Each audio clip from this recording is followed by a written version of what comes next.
Le jour du dépassement est atteint en France. Si l'humanité consommait comme les Français, elle aurait épuisé toutes les ressources que la planète ne peut renouveler en un an. Les scandales alimentaires de Buitoni et Kinder révèlent des failles dans le système de sécurité sanitaire de l'Union européenne, qui dispose pourtant d'un des dispositifs les plus exigeants au monde. Élection locale en Irlande du Nord, le Sinn Féin, favorable à la réunification de l'île, pourrait remporter la majorité à l'Assemblée locale. C'est le jour du dépassement en France. Si toute l'humanité vivait comme les Français, elle aurait déjà consommé toutes les ressources que la planète peut renouveler sur une année. Il faudrait donc presque 3 terres pour répondre aux besoins de ses habitants. Cet indice est calculé par une ONG américaine et popularisé par le WWF. L'association a remis un rapport mercredi au président français avec 3 scénarios proposés pour inverser la tendance. Ce jour du dépassement avance en moyenne de 10 jours à chaque mandat présidentiel. Emmanuel Macron a reçu à l'Élysée des représentants d'associations, mais aussi des climatologues et des scientifiques.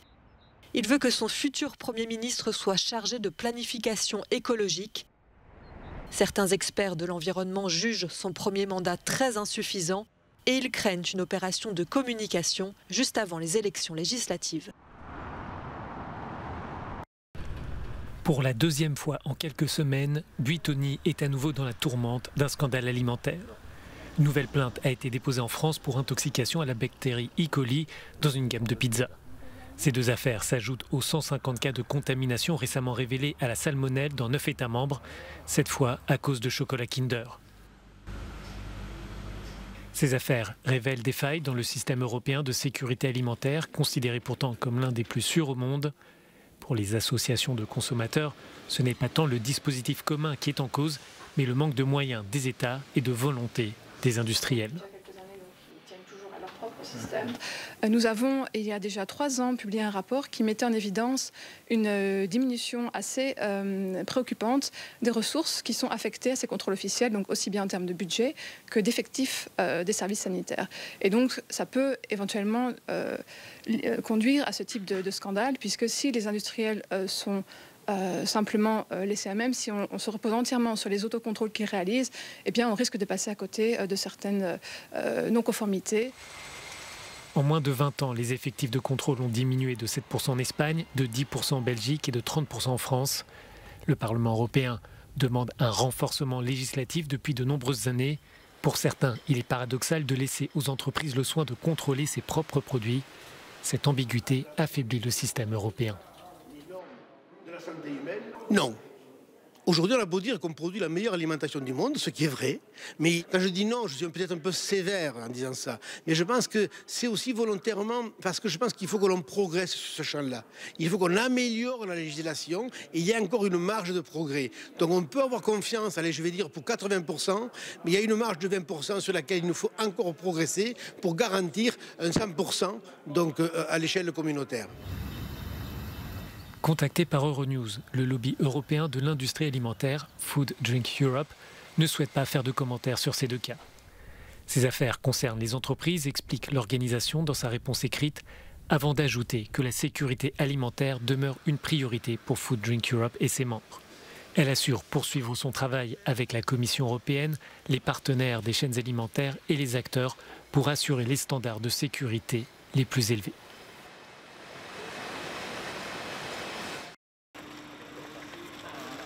Le Premier ministre indien Narendra Modi, actuellement en tournée en Europe, a fait escale à Paris mercredi soir pour s'entretenir avec Emmanuel Macron. Il s'agit de la première rencontre du président français avec un dirigeant étranger depuis sa réélection. À l'issue de cet entretien, la France et l'Inde ont exprimé leur profonde préoccupation au sujet de la crise ukrainienne dans une déclaration conjointe. Si les 2 pays sont d'accord pour appeler à une cessation immédiate des hostilités, seule la France a condamné avec force l'agression illégale et injustifiée des forces russes contre l'Ukraine. Depuis le début du conflit, l'Inde est à la recherche d'un difficile équilibre entre Occident et Russie, qui lui fournit une grande partie de ses besoins en armes et en énergie. Cela n'a pas empêché Narendra Modi et Emmanuel Macron de réaffirmer leur volonté d'intensifier leur partenariat, qui porte notamment sur la défense, le commerce et le développement durable. Un partenariat d'autant plus important pour la France depuis le volte-face de l'Australie dans le dossier de l'achat de sous-marins. Lors des 6 dernières années, New Delhi a commandé à Paris 36 avions Rafale. La Pologne refuse de payer son gaz en roubles.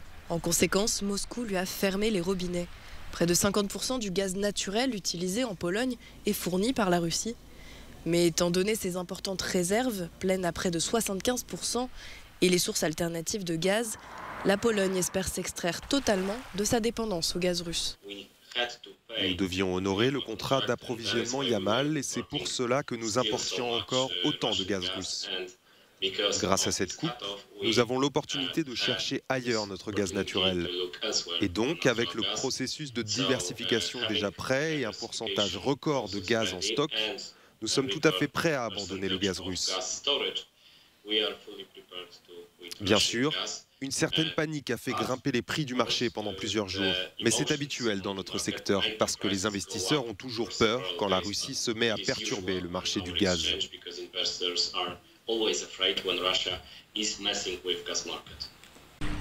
Se diversifier et trouver d'autres fournisseurs de gaz est devenu la priorité.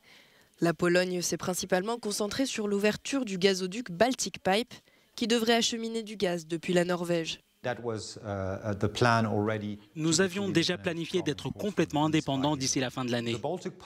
Le Baltic Pipe sera complètement opérationnel à la fin de l'année. Il fournira 10 milliards de mètres cubes de gaz à la Pologne. Notre consommation actuelle est de 20 milliards de mètres cubes, donc en dehors de la Baltic Pipe, nous aurons notre propre production de 4 milliards. Et la capacité de nos terminaux à Świnoujście, qui est de 6 milliards, devrait suffire.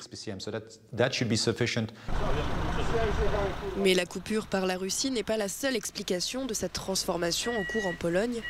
Les sanctions imposées par le pays ont amené certaines entreprises de livraison de gaz à fermer et certaines villes ont été forcées de remplacer leurs fournisseurs de gaz russes par un fournisseur polonais. Le libre marché a permis de telles situations. Dans de nombreux endroits en Pologne, des entités liées à la Russie menaient des activités de distribution de gaz. Une entreprise associée à l'oligarque russe Novatek a été sanctionnée et donc ne pouvait plus fonctionner. Cela fait partie de notre responsabilité et de notre réponse à la sauvagerie menée par Poutine en Ukraine. Au début de l'année, les Polonais ont vécu une importante hausse des prix de l'énergie, dont du gaz. Aujourd'hui, le gouvernement veut s'assurer que sortir du gaz russe ne va pas affecter les portefeuilles des citoyens lambda et leurs factures d'énergie. Il a ajouté que cette situation devrait permettre de sortir la stabilité énergétique des problématiques géopolitiques. Michelle O'Neill, vice-présidente du Sinn Féin, parti nationaliste qui prône l'unification entre l'Irlande du Nord et la République d'Irlande, espère une victoire historique aux élections locales. Elle revendiquerait alors le poste de Première ministre et toucherait du doigt le rêve d'une Irlande unifiée.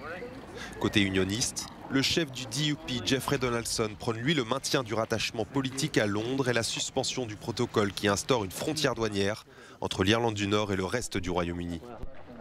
En difficulté après des décennies au pouvoir, le DUP a annoncé par la voix de son leader qu'il refuserait de former un gouvernement avec son rival, comme le stipulent pourtant les accords de paix de 1998.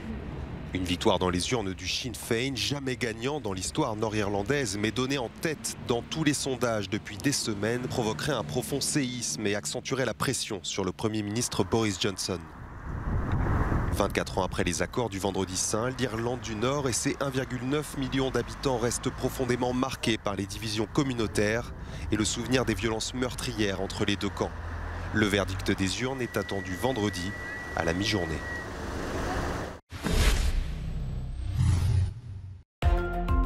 Otoniel, le narcotrafiquant le plus recherché de la Colombie, a été extradé ce mercredi vers les États-Unis. Il avait été arrêté le 23 octobre dans le nord-ouest du pays lors d'une vaste opération militaire. Otoniel est poursuivi pour trafic de drogue depuis 2009 devant un tribunal de New York. À la tête d'une vaste organisation, il exportait en moyenne chaque année près de 300 tonnes de cocaïne vers une trentaine de pays. De violents orages se sont développés dans la nuit de mercredi à jeudi dans le centre et le sud des États-Unis, provoquant parfois des tornades comme au Texas ou en Oklahoma. Elles ont provoqué d'importants dégâts comme des destructions sur le réseau électrique ou les habitations. 2 jours plus tôt, une puissante tornade a ravagé la ville d'Andover au Texas sans faire de victimes.